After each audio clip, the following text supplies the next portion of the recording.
respondiendo utilizando los marcos de referencia que tenemos, pero que en definitiva vamos a poder comprender lo que hicimos, cómo lo hicimos y si habría maneras mejores de desarrollar esa tarea si podemos realizar una reflexión posterior, que es muy difícil hacer en solitario. Ayer hablaba Tenti de que la tarea del docente tiene mucho de ejecución artística. Bueno, tiene que ver con esto, ¿verdad? Si se habla de que son profesiones que tienen también algo de arte. Normalmente cuando nosotros intervenimos en una situación social, lo tengamos claramente explicitado o no, estamos partiendo de un diagnóstico de la situación, estamos partiendo de un análisis de las características del sujeto con el que vamos a trabajar, en este caso el alumno, de sus necesidades, de sus potencialidades, de sus intereses. Estamos partiendo de una serie de supuestos que de alguna manera surgen de nuestra formación, de nuestro bagaje teórico. Con esos elementos nosotros estamos tomando una serie de decisiones de cómo voy a operar en esta circunstancia concreta, en este momento particular. Adopto una serie de decisiones que, aunque las haya pensado antes, muchas veces las tengo que adecuar en el momento, porque las condiciones que finalmente encontré no son exactamente las que había previsto. Implemento la acción, percibo, o sea, recojo información sobre el resultado que obtuve y recién en ese momento voy a tener un panorama si las decisiones que fui tomando en qué medida fueron adecuadas o no.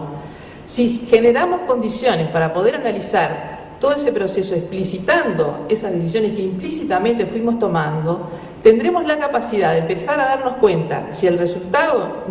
si fue el esperado, podremos suponer que las decisiones que tomamos y los elementos que pusimos en juego eran razonablemente adecuados. Pero si no fue el esperado, tenemos que poder empezar a analizar si nuestro error estuvo en el diagnóstico del que partí, o sea, no tenía suficientes elementos de análisis de la situación para dar la respuesta correcta, si las hipótesis teóricas con las que me manejé no eran tampoco las adecuadas, de repente tenía que haber recurrido a otros fundamentos o otros aportes más adecuados o complementarios a los que utilicé, si mi falla estuvo en la implementación, o si en el diagnóstico estaba bien, las referencias conceptuales eran adecuadas, pero no lo logré hacer bien en el momento, para decir dónde está la falla y qué es lo que tengo que corregir y qué es lo que tengo que cambiar. Este proceso, como decíamos, es un proceso de trabajo colectivo, que es lo que nos permite ir aprendiendo constantemente a partir de lo que hacemos. Para poder desarrollar ese trabajo, obviamente necesitamos ciertas condiciones institucionales, ¿verdad? Tiempos,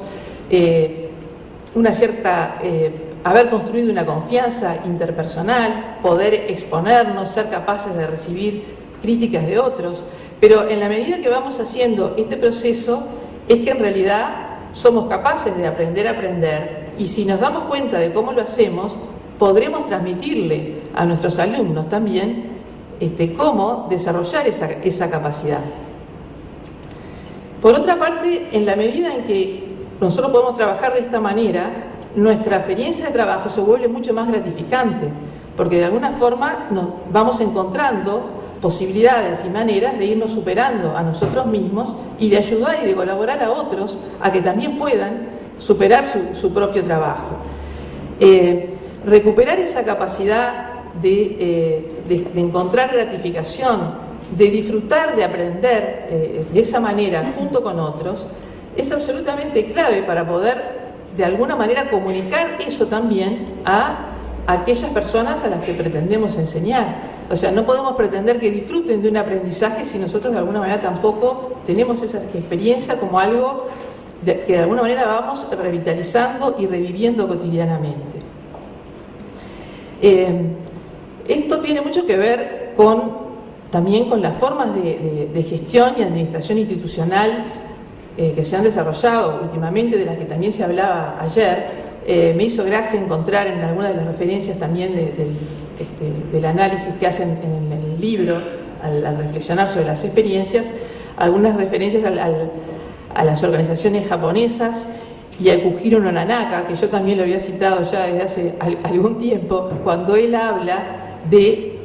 cómo en realidad en las organizaciones la mayor parte del conocimiento que se acumula proviene de la experiencia de sus miembros en la medida que esa experiencia se puede comunicar y sistematizar. Él plantea cómo la interacción entre el conocimiento explícito y el conocimiento tácito es la fuente central de la innovación para cualquier organización. Y esa posibilidad es lo que permite que transformemos una institución cualquiera en una organización capaz de aprender, no solo que las personas que forman parte de la institución aprendan, sino que la organización aprenda y que ese aprendizaje se acumule y la institución lo puede ir transmitiendo a nuevos miembros que se incorporan a la institución. O sea que los que pasamos por una institución nos llevamos muchos aprendizajes, pero de esa manera no nos los llevamos solamente en forma individual, sino que quedan capitalizados en la comunidad educativa. Si nosotros podemos avanzar en esta línea, aprender a aprender y aprender a convivir de alguna manera también se conjugan, porque solo aprendemos de esta manera cuando lo hacemos con otros y cuando tenemos la capacidad de abrirnos a una mirada diferente a la nuestra y a permitir que esa mirada diferente nos interpele y que podemos hacer las cosas de una manera en la cual no estamos entrando en juegos de suma cero, sino que podemos encarar procesos colaborativos. De alguna manera, si queremos trabajar con nuestros alumnos en su capacidad de aprender a convivir, nosotros también tenemos que realizar ese ejercicio.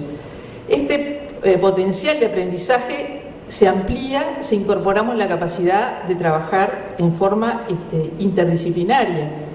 Recién decía Flavia que los docentes no están formados de pronto para ese trabajo interdisciplinario, que otras profesiones sí, ponía como ejemplo el trabajo social, y yo le diría que en teoría eso es así, pero que en la práctica desarrollar la capacidad de trabajar con otras profesiones, de poder abrirse a otros paradigmas, es un ejercicio en lo que hay que pasar la vida entera y que no es tan sencillo y que no todos los profesionales lo logran de la misma manera, ¿no? También en uno de los casos analizados y que está incluido en el libro, hay una frase que me llamó poderosamente la atención porque me sentí muy identificada con ella, y que decía cómo realizando un trabajo en equipo interdisciplinario habían logrado la creación, hacer surgir ciertos conocimientos que no podrían emerger de la perspectiva de ninguna disciplina en particular. Yo he tenido esa experiencia trabajando con profesionales de otras disciplinas y uno a veces hasta se maravilla de decir, realmente esto que surgió en esta instancia, ninguno de los que estamos acá lo hubiéramos podido haber pensado de esa manera si hubiéramos estado trabajando en forma individual y mirando desde los lentes de nuestra propia disciplina, ¿verdad? Entonces, diríamos, si nosotros logramos avanzar en este tipo de procesos y decíamos reencontrar un poco, eso nos ayuda a reencontrar el sentido de nuestra tarea, a disfrutar de ella, a asumir responsabilidad por encarar esta tarea con nuestros alumnos, estamos construyendo también las bases de la autoridad del docente, en el sentido de aquel que es capaz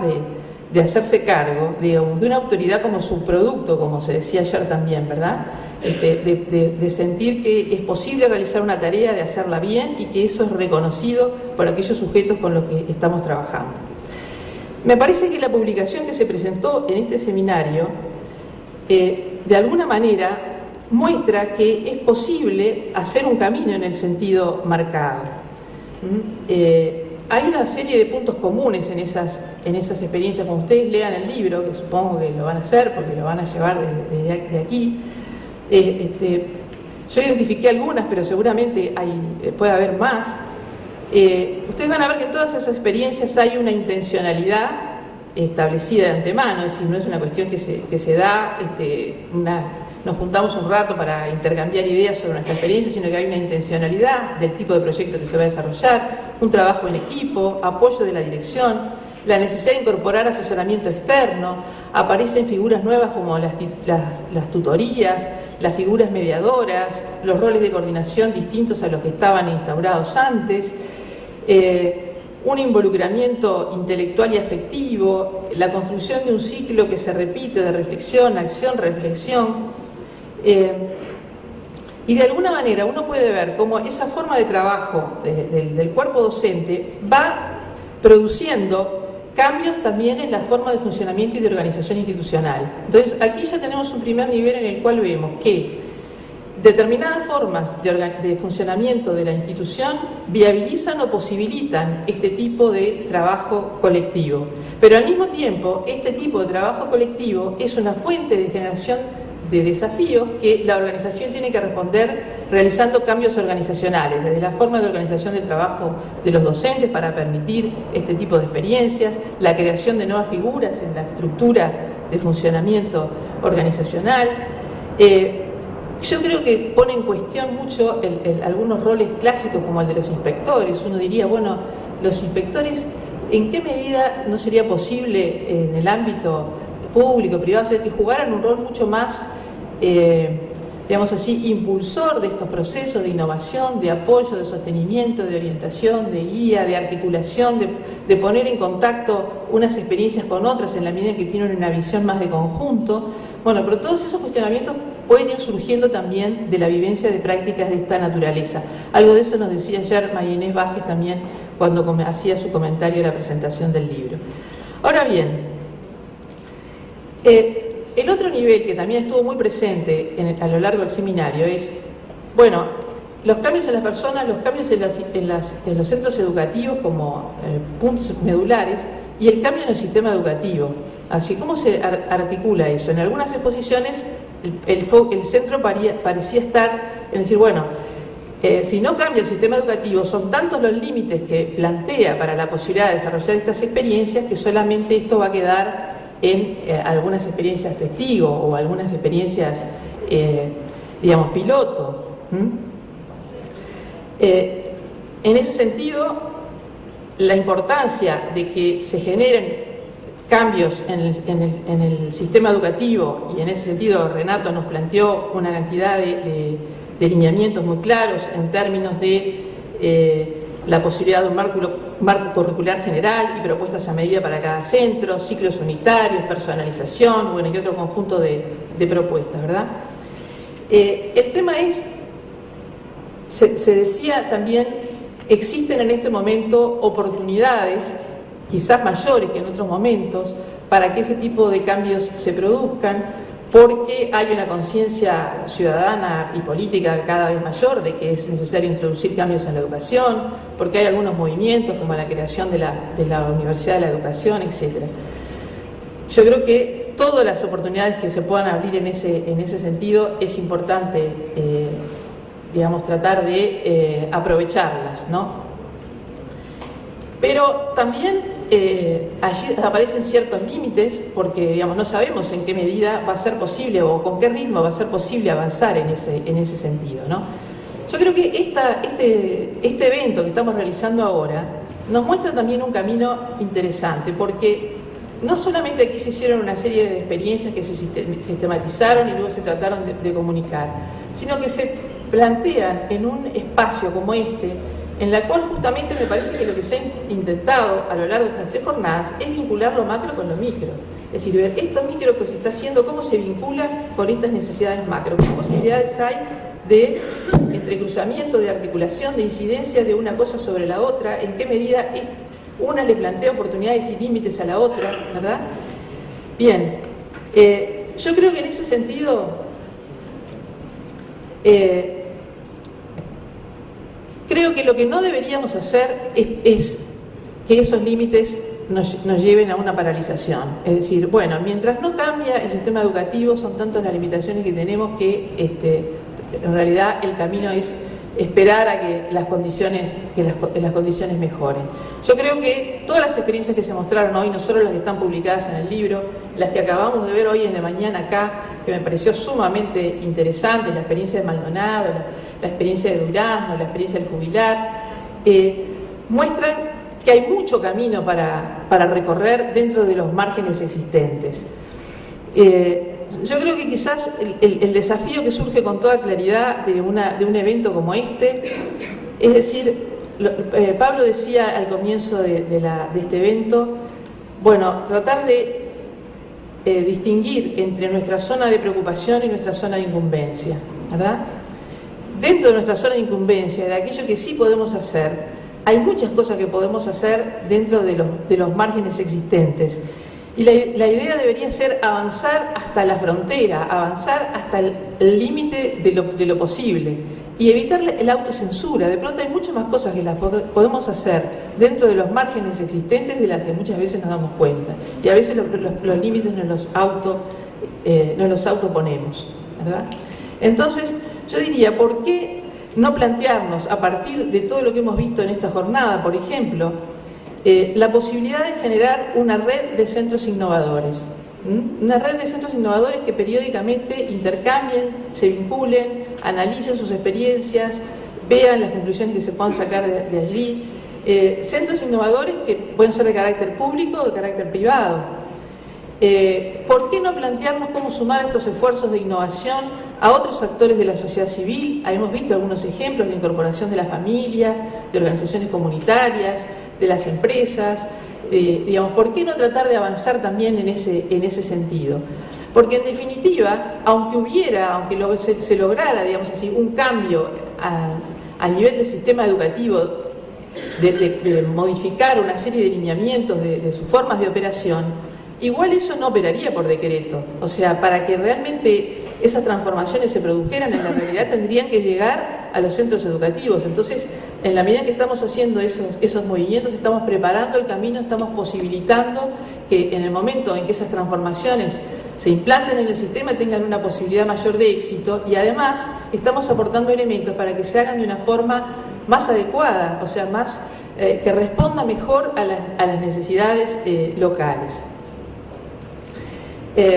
Cuando recién Flavia plantea un tema que me parece súper interesante, que es ¿quién tiene la autoridad y quién tiene la legitimidad para de alguna manera generar conocimiento y aportar conocimiento? Yo diría, en su nivel, todos, en su nivel. O sea, aquellos que están involucrados en la práctica tienen la legitimidad y la autoridad para generar un conocimiento que surge de esa propia experiencia, sistematizarlo y comunicarlo. Esto no quita que digamos, a nivel de la academia no sea fundamental el desarrollo de una investigación con otras características que de alguna manera no es sustituida de ninguna manera. O sea, no creo que de ninguna forma esa sistematización de experiencias sustituya lo que es una investigación académica con otros parámetros, digamos, epistemológicos, etc. Ahí tiene que haber una complementariedad. Pero si no logramos esa complementariedad, el divorcio entre el mundo de lo académico y el mundo de la práctica justamente es uno de los problemas que tenemos que superar para lograr los avances que estamos necesitando y esa disociación teoría-práctica de la cual se habló en este seminario. Bueno, finalmente, porque ya sabemos que estamos cerrando y tenemos que ser respetuosos de los tiempos, me parece que dejaría un poco esta idea final, ¿no? Entre esta cuestión de pensar los cambios como decisiones centrales y esta perspectiva de ir pensando en un proceso incremental, tratemos de encontrar relaciones y puentes. Lo que es posible es, teniendo claro en algunos aspectos hacia dónde queremos llegar, es decir, teniendo una idea de hacia dónde vamos y teniendo una idea del punto de donde partimos, ir generando una trayectoria. Es decir, en el campo del trabajo social hablamos de eso. Cuando queremos lograr una transformación, partiendo de un diagnóstico y buscar una transformación social, sabemos que lo que hay no son acciones que linealmente nos van a permitir llegar de acá hasta acá, sino que hay un conjunto de procesos que van generando algunos resultados sobre los cuales se van sumando otros y se va construyendo una trayectoria de transformación, una trayectoria de cambio. Bueno, creo que es de eso de lo que se trata, de ir construyendo entre todos esa trayectoria y cada uno desde el lugar donde está pudiendo ir haciendo su aporte a ese proceso de transformación. Y en eso hay muchas cosas que se están haciendo y es posible que en algún momento la conjunción de todos esos esfuerzos genere también una presión para que cambios a nivel de las políticas macro terminen efectivamente produciéndose. Todos sabemos que hace más ruido un árbol que cae que 100 que crecen en silencio, ¿verdad? Y yo creo que es hora de que esos 100 se empiecen a hacer oír también, porque generalmente solo escuchamos a los que se caen. Bueno.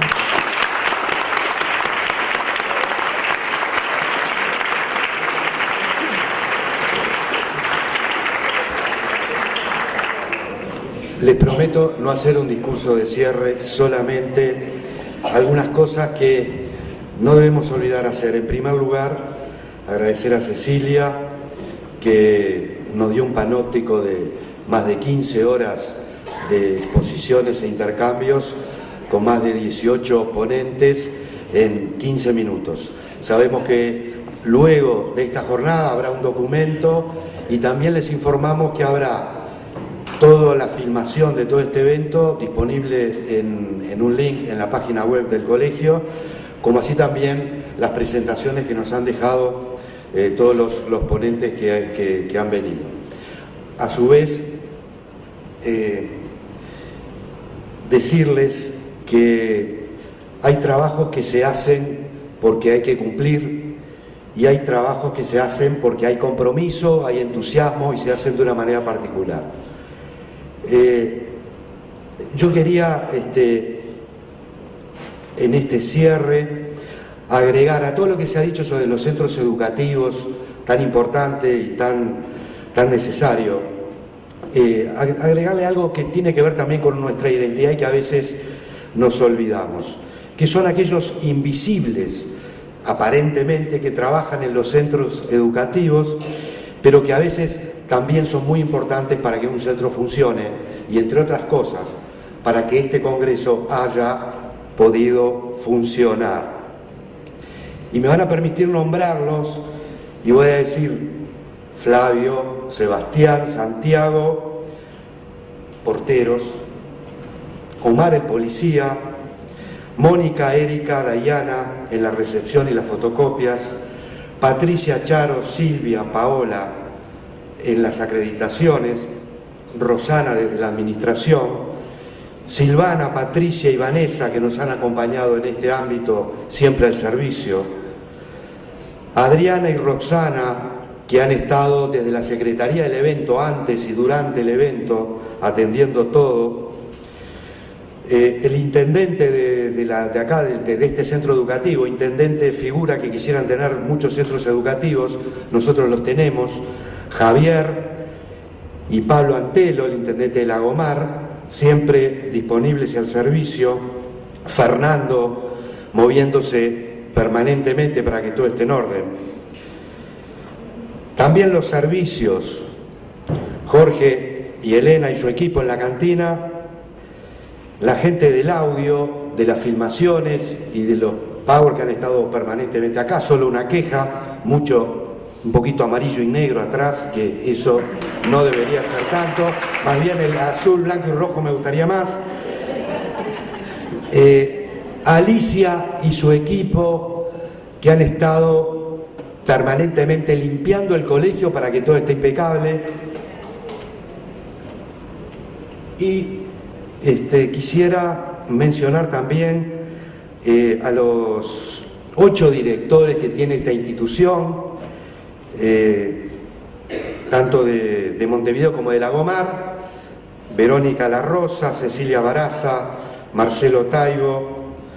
Horacio Tonelli, Anabela Gurdek, Carmen Dinardo,